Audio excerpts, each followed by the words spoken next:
Hey guys, welcome back to the channel.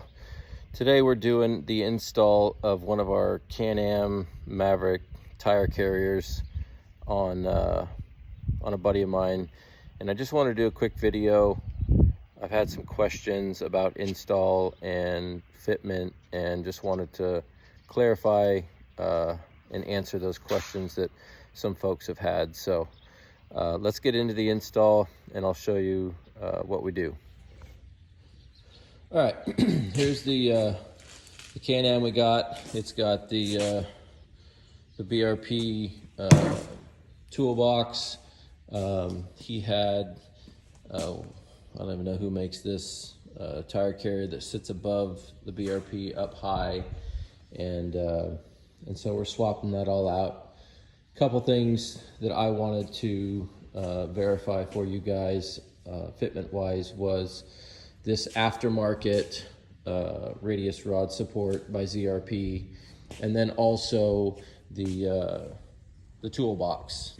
I know CanAm makes a BRP cooler and a toolbox, so I wanted to just verify some fitment on those components with our tire carrier and possibly add to the design to fit a bigger tire. So anyways, for pre-fitment, what I do is I'll remove this black plastic shroud on the back.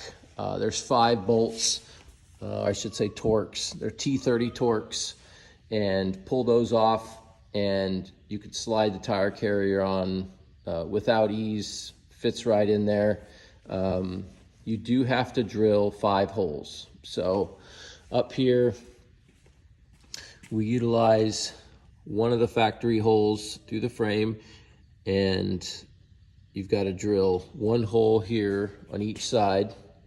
And then down below, we utilize these 2 upper radius rod bolts, and then you have to drill the upper 2 there. And those 4 are all 3/8. And then on top, up here, there's 1, 2, 3 1/4-inch bolts. So the outside ones are the factory ones. This center one you will have to drill. So having this housing or plastic fairing off helps aid in just getting the fitment correct, bolting up to the exact location of the factory holes, and then drilling once you've got bolts in place.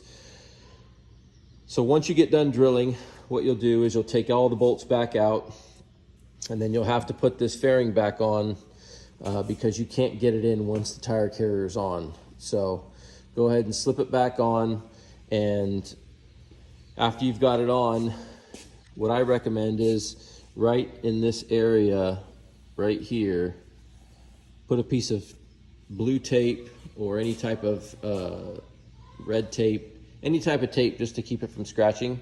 What I do is I'll take and I'll hook the passenger side into the frame first, and then on the driver's side, I'll push in on this fairing while I'm pushing the tire carrier on.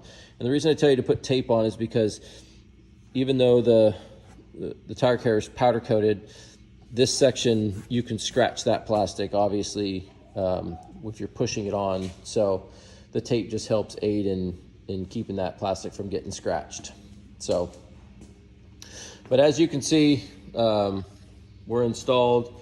The ZRP mount, this lower material here is only 1/8 inch. So after installing it and bolting it down, I found that there's no other washers or anything needed.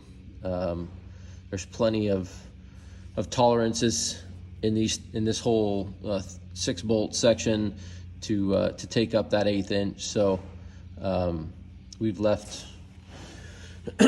put that on, and adding the upper bolts here just increases the strength of this entire assembly here. So just kind of wanted to get an overview of how these things are installed, what they look like, and we're going to go ahead, get the rest of the bolts put in, and get everything drilled and bolted down, get the toolbox put back in, and we'll show you the fitment of the tire once we've gotten that in.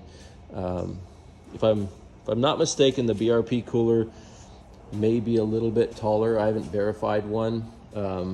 So we've actually designed a secondary bracket that bolts to this bracket that pushes the tire up a little bit higher. So not only can you clear BRP stuff in the bed, but yet you can run a larger tire.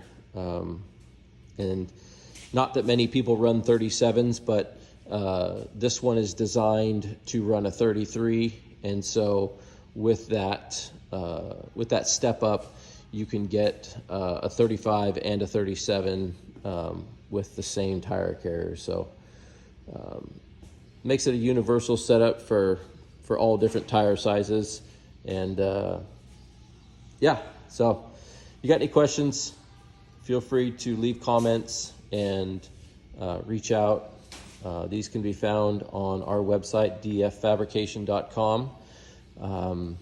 They come in black powder coat is the standard. If you want a custom powder coat color to match your chassis, we can do that as well. We've done red, blue, tan, but they take, they have a lead time on them. So give us a shout, subscribe to the channel, like the video if it's helpful to you, and if there's anything else you guys want to see, let us know. We will be putting one of our transmission skid plates on this vehicle as well, so we will we'll do a video of that and the placement of the skid plate, and very, very simple, very straightforward installation, and just adds a ton of protection to the transmission with little effort and little cost. So stay tuned for that, and we'll see you in the next one.